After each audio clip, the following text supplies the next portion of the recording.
নমস্কাৰ মৰমৰ ছাত্ৰ ছাত্ৰীসকল জেইন এডুকেশ্যন চেনেলটোলৈ তোমালোকক স্বাগতম জনাইছা।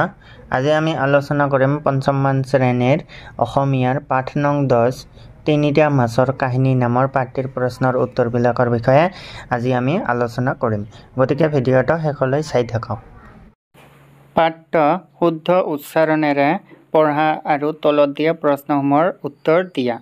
পাঠটো শুদ্ধ উচ্চাৰণেৰে পঢ়িবলৈ কোৱা হৈছে আৰু ইয়াৰ প্ৰশ্নৰ উত্তৰসমূহ কৰিবলৈ কোৱা হৈছে।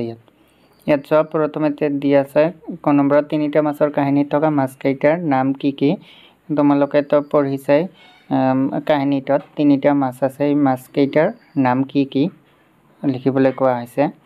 তাৰপিছত দি আছে খ নম্বৰত অনাগত বিধাতা কিয় শংকিত হৈছিল। অনাগত বিধাতাই কিয় শংকিত হৈছিল এইটোৰ বিষয়ে লিখিবলৈ কোৱা হৈছে। তাৰপিছত গ নম্বৰত অনাগত বিধাতাৰ কথা কোনে সমৰ্থন কৰিছিল।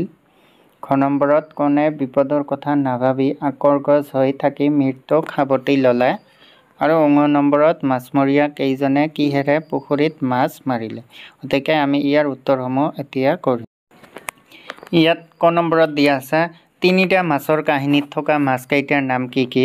ইয়াৰ উত্তৰত হ'ব তিনিটা মাছৰ কাহিনীত থকা মাছকেইটাৰ নাম হ'ল অনাগত বিধাতা, প্ৰত্যুৎপন্নমতি আৰু যৎ ভৱিষ্যৎ। তাৰপিছত খ নম্বৰত দিয়া আছে অনাগত বিধাতা কিয় শংকিত হৈছিল। অনাগত বিধাতা কিয় শংকিত হৈছিল এইটো লিখিব লাগে। ইয়াৰ উত্তৰত হ'ব কেইজনমান মাছমৰীয়াই বিলত মাছ মৰাৰ কথা আলোচনা কৰি থকাৰ কথা শুনি অনাগত বিধাতা শংকিত হৈছিল। এইখিনি লিখিলে হৈ যাব তোমালোকৰ। তাৰপিছত দিয়া আছে অনাগত বিধাতাৰ কথা কোনে সমৰ্থন কৰিছিল। ইয়াৰ উত্তৰত হ'ব অনাগত বিধাতাৰ কথা প্ৰত্যুৎপন্নমতিয়ে সমৰ্থন কৰিছিল। খ নম্বৰত দিয়া আছে কোনে বিপদৰ কথা নাভাবি আকৰ্গজ হৈ থাকি মৃত্যুক সাৱটি ল'লে। ইয়াৰ উত্তৰত হ'ব যৎ ভৱিষ্যতে বিপদৰ কথা নাভাবি আকৰ্গজ হৈ থাকি মৃত্যুক সাৱটি ল'লে। ঙ নম্বৰত দিয়া আছে মাছমৰীয়া কেইজনে কিহেৰে পুখুৰীত মাছ মাৰিলে।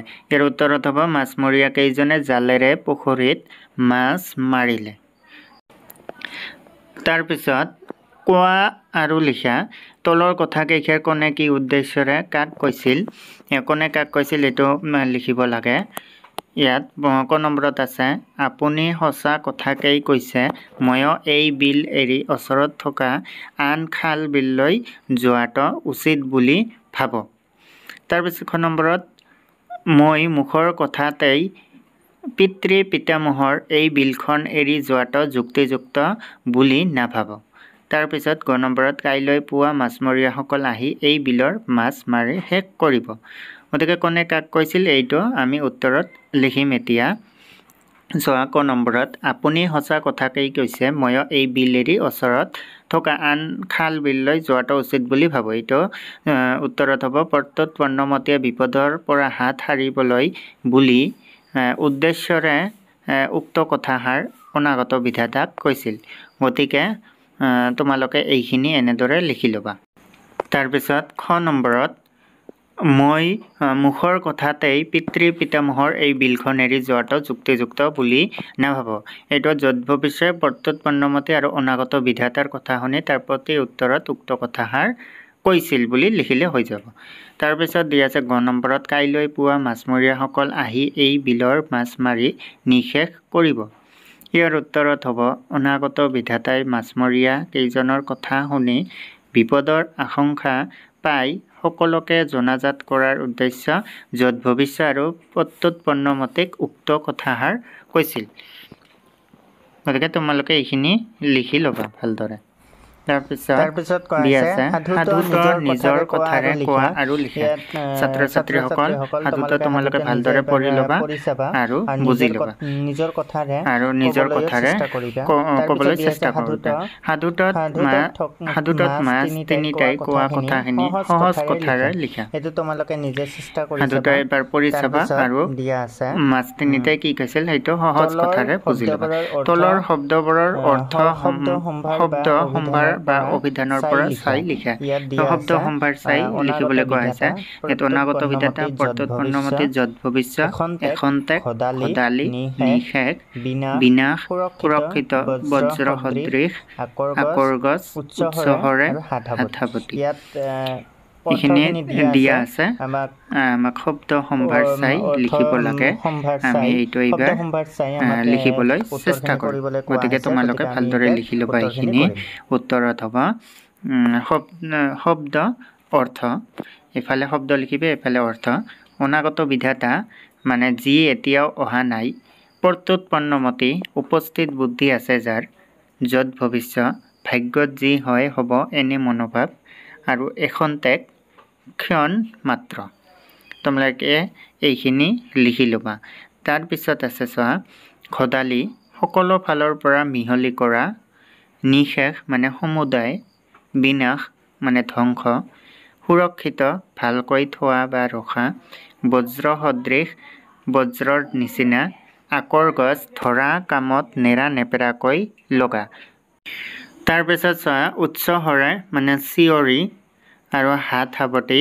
মানে একো নকৰাকৈ থকা তোমালোকে লিখি ল'বা তাৰপিছত দিয়া আছে তলৰ উত্তৰ লিখা ইয়াত দিয়া আছে ক নম্বৰত মাছমৰীয়াহঁতৰ অনাগত বিধাতাই লগৰীয়া মাছবোৰক কি ক'লে খ নম্বৰত দিয়া আছে অনাগত বিধাতাই কোৱা কথাটো প্ৰত্যুৎপন্নমতিয়ে কিয় সমৰ্থন কৰিলে তাৰপিছত দিয়া আছে গ নম্বৰত য'ত ভৱিষ্যই কিয় মৃত্যু সাৱটি ল'ব লগা হ'ল তাৰপিছত ঘ নম্বৰত আকৰ গছ মনোভাৱে মানুহক কেনেদৰে বিপদত পেলায় এইখিনিৰ উত্তৰখিনি আমি এইবাৰ কৰিম ক নম্বৰত মাছমৰীয়াহঁতৰ কথা শুনি অনাগত বিধাতাই লগৰীয়া মাছবোৰক কি ক'লে ইয়াৰ উত্তৰত হ'ব মাছমৰীয়াহঁতৰ কথা শুনি অনাগত বিধাতাই লগে লগে লগৰীয়া মাছবোৰক মাতি আনি বিপদৰ আগজাননী দিয়ে যে মাছমৰীয়াসকলে ৰাতিপুৱাতে বিলত মাছ ধৰিব আহিব গতিকে ৰাতিৰ ভিতৰতে আমি সকলোৱে আন বিললৈ গুচি যোৱাটো ভাল হ'ব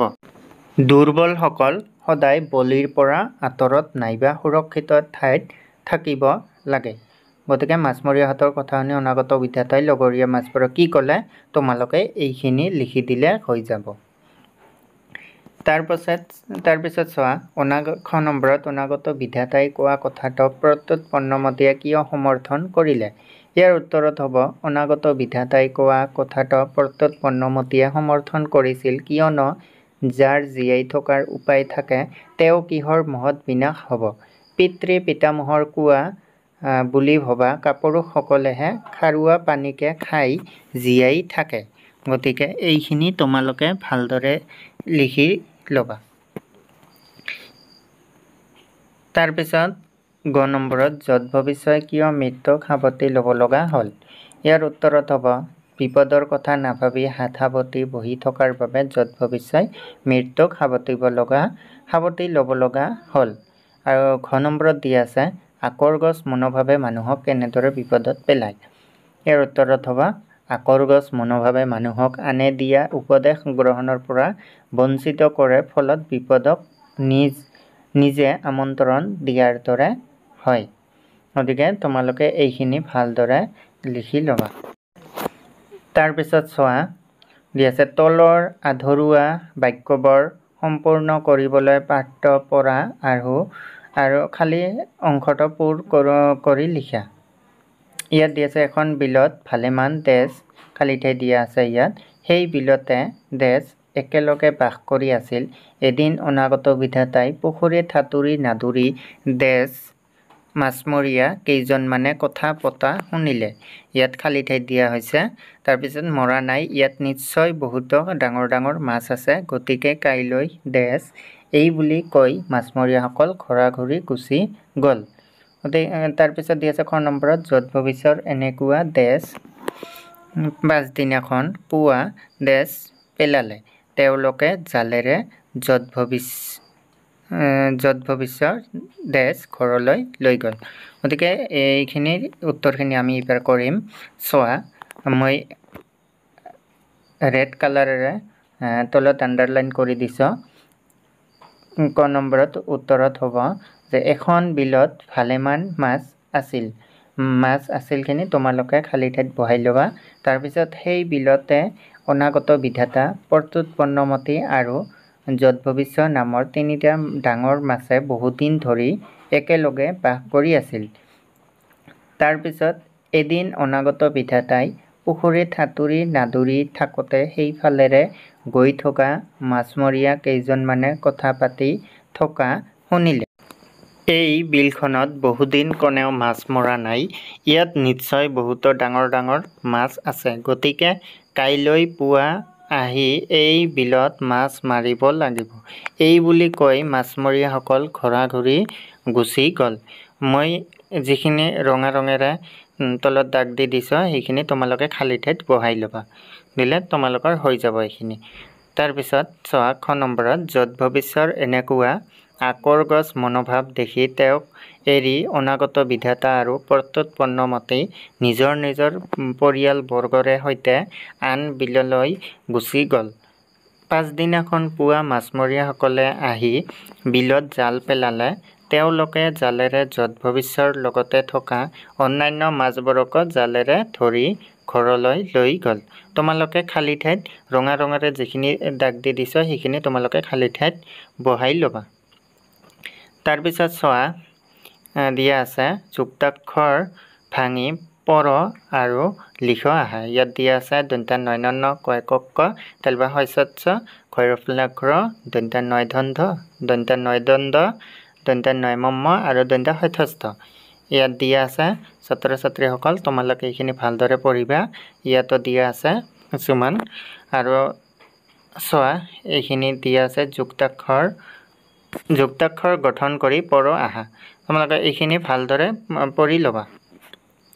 তাৰপিছত চোৱা উদাহৰণত দেখুওৱাৰ দৰে অ লগাই বিপৰীত অৰ্থ বুজোৱা শব্দ সাজা। ইয়াত উদাহৰণত দি আছে সুৰক্ষিত অসুৰক্ষিত। ইয়াত অ লগাব লাগে। ইয়াত চোৱা বাট বাটৰ লগত অ লগালে হ'ব অবাট বাট অবাট অবাটটো লিখি ল'বা। তাৰপিছত সংলগ্ন অসংলগ্ন এইটো হ'ব অসংলগ্ন অ লগাবা অসংলগ্ন। তাৰপিছত চেতন অচেতন চেতনৰ লগত অযোগ কৰিলে অচেতন তোমালোকে এইখিনি লিখি ল'বা। তাৰপিছত দি আছে ঘটনটো হ'ব অঘটন অঘটন তোমালোকে অঘটনটো লিখি ল'বা। তাৰপিছত দিয়া আছে সময়টো হ'ব অসময়।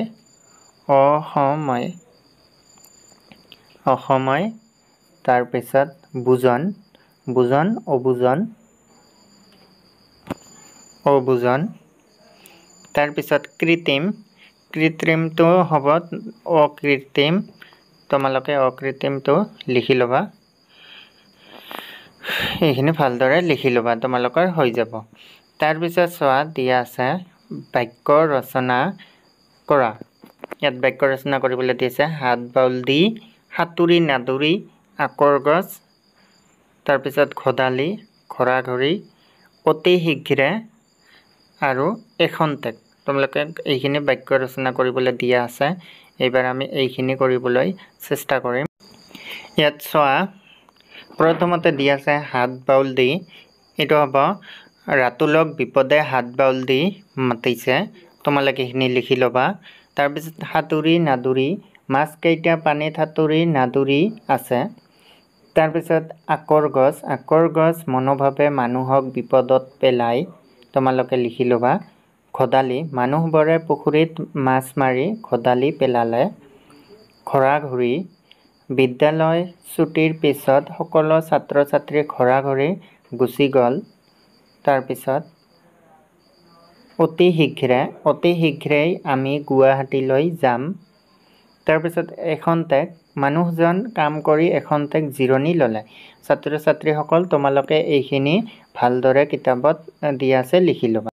মৰমৰ ছাত্ৰ ছাত্ৰীসকল ভিডিঅ'টো যদি ভাল লাগিছে তেন্তে লাইক এটা কৰি দিব আৰু ভিডিঅ'টো চাই কেনে লাগিছে তোমালোকে কমেণ্ট এটা কৰি জনাব। লগতে চেনেলটো প্লিজ ছাবস্ক্ৰাইব কৰি দিব আৰু তোমালোকৰ বন্ধু বান্ধৱীলৈ ভিডিঅ'টো শ্বেয়াৰ কৰি দিব। ধন্যবাদ।